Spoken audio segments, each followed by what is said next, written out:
सबैजनालाई नमस्ते। पोखरा फ्यामिली ब्लगमा स्वागत छ तपाईहरुलाई। आज मैले तपाईहरुलाई एउटा एकदमै दामी खेती देखाउँदै छु। खेती रोमानियाको प्लेस्ट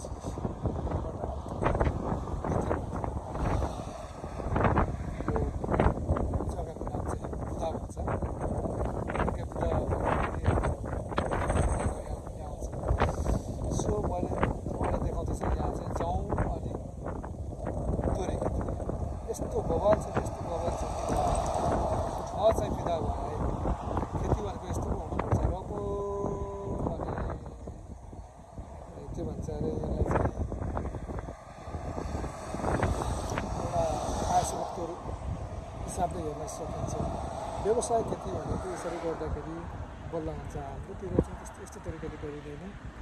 यहाँ चाहिँ यस्तो ठुल्ठुलो प्लान्टमा यस्तो तरिकाले गर्छ र त्यही भएर नै यो देश चाहिँ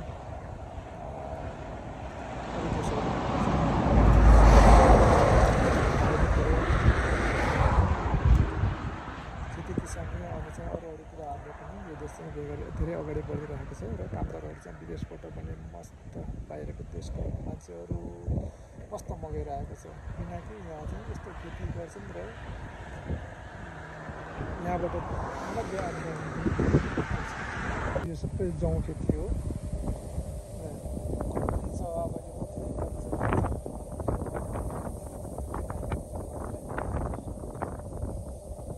यस्तो मजाले जौ खेती हुन्छ। चाहिँ यो जौ नहुने घाँस हाम्रोतिर पनि हुन्छ। यो भित्रै बसेर त्यो मजाले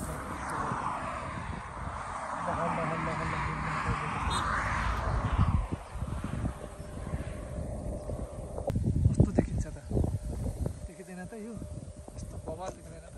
यस्तो मजाले चाहिँ यो कोसाहरू यस्तो दामी यस्तो मजाले चाहिँ भइरहेको छ। यस्तो बवाल तरिकाले चाहिँ लगाइएको खेती छ यो चाहिँ मेरो गाडी चाहिँ ठ्याक्कै यो त्यसमाको लागि गाडी पार्क राखेर अब फेरि तपाईँहरूलाई मैले देखाउँदैछु तोरी खेती। हेर्नुहोस् है तोरी खेती कस्तो हुन्छ। हामीले भन्छौँ तोरी खेती हुँदैन भन्ने कुरा। यहाँ हेर्नुहोस् कस्तो तरिकाले गर्छ। यति मोटो मोटो डाँठ हुने वाउ यो हो तोरी खेती। यो आँखाले देख्नै नसक्ने छ है। कहाँसम्म छ यो कसैले देख्नै सक्दैन। तपाईँहरूले अन्दाज गर्नुहोस् यो कहाँसम्म छ। उहाँको बिल्डिङ चाहिँ देखेको छ तर तोरी खेती त्योभन्दा पनि टाढाको यस्तो मजाले देखेँ। यस्तो मजाको तोरीको यस्तो पटिलो पटिलो छ कि यो यति मजाको तोरी छ। वाउ म त फिदा। यहाँबाट हामीले चाहिँ धेरै कुराहरू सिक्नुपर्छ। हाम्रो तराईमा यो भने अझै राम्रो खेती तर यो तरिकाले यस्तो व्यवसायिक हिसाबले गरेको हामीले देखिँदैन। पाहाडमा त जौ खेती चाहिँ यस्तो हुन्छ तोरी खेती पनि हुन्छ तर चाहिँ यस्तो यो टाइपको तोरी खेती चाहिँ हामी गर्नु गाह्रो हुन्छ। यो अर्को साइडमा मैले देखाउँदैछु तपाईँलाई। अर्को साइडमा अहिले चाहिँ अब यो मकै लगाएको छ जस्तो मलाई लाग्छ। त्योभन्दा उता फेरि जौ र तोरी नै छ। यस्तो मजाले लगाइएको छ।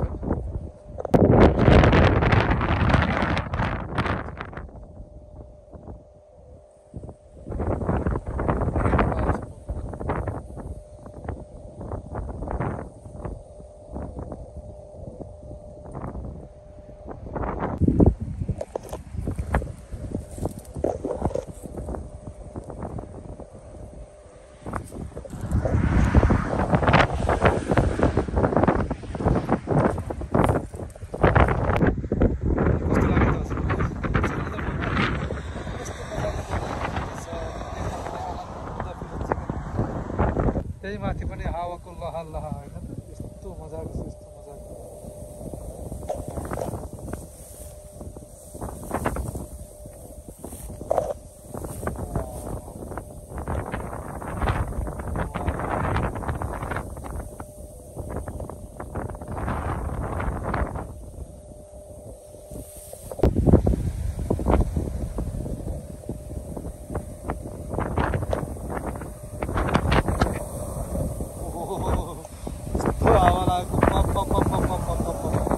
अप अप अप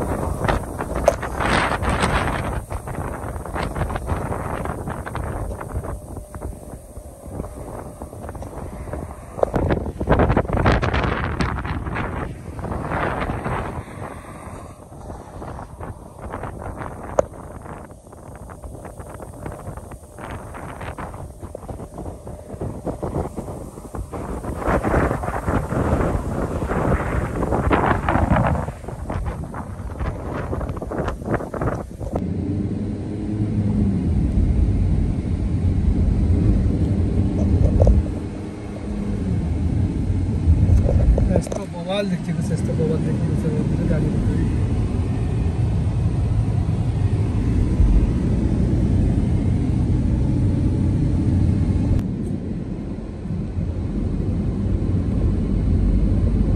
बाटोको वरपर नै गहुँ र जौँ अनि तोरी खेती छ है अहिले चाहिँ मैले चाहिँ बाटोबाट चाहिँ त्यति गर्न सकिनँ किनकि गाडी अलिकति बढी छ पनि गाउँ बाटो जति पनि देख्नुभएको छ यो तोरी खेती यत्रो यत्रो अग्लो छ कि आमा देख्ने आँखाले भ्याउनै गाह्रो अनि यति टाढासम्म यति राम्रो भएर मल्किएको छ यो तोरी बाप बाप बाप बाप ठिकै यहाँ बसिरहँदा पनि यस्तो आनन्द आउँछ हो